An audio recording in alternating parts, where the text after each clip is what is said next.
Davey, a point away to Falkirk. Talk us through that 90 minutes. Don't think it's a pen. Don't know if you guys have had the luxury of looking back, but Brian Graham comes over Stevie May's eye line. He's got half a yard to react to it. The referee sees it in real time, says to Stevie, no, it's not a pen, your arm's in, which it was. It's about there.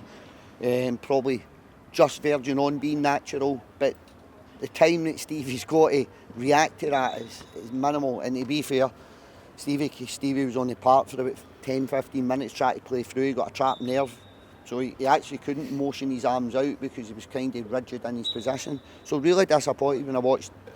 Camera angles might prove it's different, but the camera angle we've got doesn't look like a penalty, so a wee bit disappointed. But I think it's important then to control the emotions going in at half time, because if you take the penalty out of the game, take the result out of the game, there's not really a lot in the first half. We're away from home, they probably had a wee bit more than us, but we're away from home, so you'll take that. Second half, I felt we started much more aggressive on the front foot. We had a wee bit more speedy play, more intensity into our game. Game became a bit transitional the longer it came on, because your boys are out there trying to, your full-backs are jumping 10-15 yards higher, so you're committing more bodies in offensive areas, which naturally makes the game become a wee bit more transitional. But I thought the second half we were good, and I felt the subs really helped us in the game today. I thought really helped us, brought fresh energy. I thought wee Sammy was brilliant when he came on. Boobsy goes on, done a job for us. I just thought all the subs, Graham Carey comes up with a moment of magic, his delivery, Danny Wilson's on the end. That's our first set play in the league this year. And it's something we've been working on, something we've been talking about. But I think the boys have got it. They showed a big resilience, big character built on last week. And they stay in this league, this is what it's going to take. I remember probably sitting on more points in previous seasons, but our away form is really difficult. Really difficult. It was hard to win games of football. We're now away from home. I think we're a lot more solid away. We've not really gave up Barrister Road. There's not been a lot of away performances where I've been disappointed. Result maybe, but in terms of the performance in the day again probably reflects that. I think for the majority of the game the performance was there. You can't just come away from home and dominate the ball, dominate possession, gain territory. It doesn't happen. But I was pretty happy. There's a penalty with Shins early doors, just after their penalty. Keelan Adams comes in, motions, pushes him in the kidney, in the back area. Shins goes down, the referee says, you were nowhere near the ball. Oh my God. But again, probably talking about the wrong things. I don't know, do you guys feel that is? Do you not feel we're coming out in the end of decisions all the time? When's it going to level out? I think officiating has been poor this season. I think it's more noticeable this season. I think that penalty for Falkirk today, we struggle to get them. I'm not going to say we don't get them, because that's no fair. The ref's only cheating. I don't believe that for a minute. But we struggle to get them. And maybe I need to get John Ward to write a letter to the SPFL telling them we are going to put a grass park down. Will that maybe help? Don't know. Nah, I don't, but listen, I've been disappointed in some of the decisions that's went against us this year. I don't think there's any bias towards us. I don't think there's any cheating towards us, but I have been disappointed with the decisions seem to be going against us this year more so than going for us. There's certainly a level of inconsistency. I think I would agree with that. Probably, I think you probably spoke to every manager, they'd probably say something similar, wouldn't they? But anyway, it is what it is. But I think fans thought they were great today, turned out in their numbers, stuck with us the whole game, gave us real momentum. We scored that goal, they come right into the game again. So a massive thank you to the travelling fans, because they helped us today.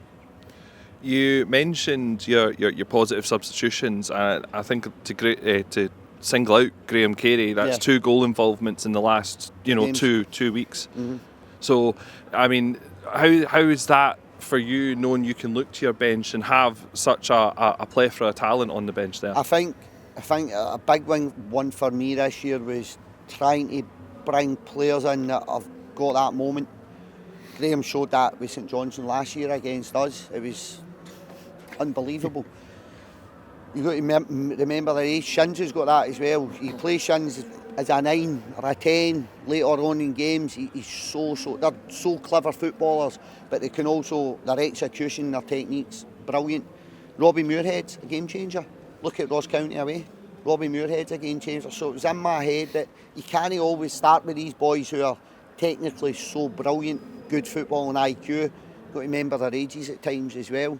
We're not getting Graham Carey at 28. We're not getting Andrew Shinnie when he's 26, 27. So you've got to remember the ages, but we've definitely got subs that can have an impact in the game. Like, I thought Mo Salah was brilliant today, but we had a choice to make more. So Salah to come off so we could get Graham and Shins on the park today. And it paid off for us. Some weeks you could maybe lose the games 2-0, we're going a wee bit more offensive and take one of your defensive players off. But the day it came for us, and I'm delighted because I think the subs had a big impact in the game, not just Graham. The subs across the board had a real impact in the game. It's another injury in the form of Stevie May. How difficult has that been this season in terms of the injuries that we've had? I think as most clubs they're very similar. Seems to be a lot of big injuries happening across the board. Stevie said in the warm-up his neck felt a wee bit tight, but he ran over after about 20 minutes. And I felt Stevie was just getting into the game, picking wee pockets up. There's a shot for about 20 yards, but he's really Stevie's a great finisher, but he was really rigid in how he struck the ball. And at that point, we said he kind of felt something was wrong. So he had to switch the play, and he felt his neck. I think it's a trapped nerve, so it's hopefully not going to be too bad. We pitch shouldn't be a million miles away. Ryan McGowan's not a million miles away, so hopefully we can start. Cammy Kerr, I keep saying this, but Cammy Kerr shouldn't be a million miles away, so hopefully we can just keep that momentum going forward. But there seems to be a lot of big injuries in the league this year. Does the international break then perhaps come at the right time for us? Yes, no, definitely. I wouldn't like to be going into the next fixture and you're missing like Stevie and Patsy bring great energy to us. The two of them when the two of them are playing well, the two of them are probably in the team. So Ryan McGowan as well. So I think the international breaks came at a good time. Draw normally, you'll take a draw, won't you, away from home? You'll take a draw away from home, but in the manner of the draw makes it feel that wee bit better in terms of you're sending everybody away with that last emotions, that one last minute goal or last couple of minutes in the game, injury time goal to get us a point. It's certainly nice to be getting them rather than conceding them. No, definitely. So it's going to be that. We'll probably still do a couple, won't we? Absolutely. Yeah. Thanks very much, David. Thanks.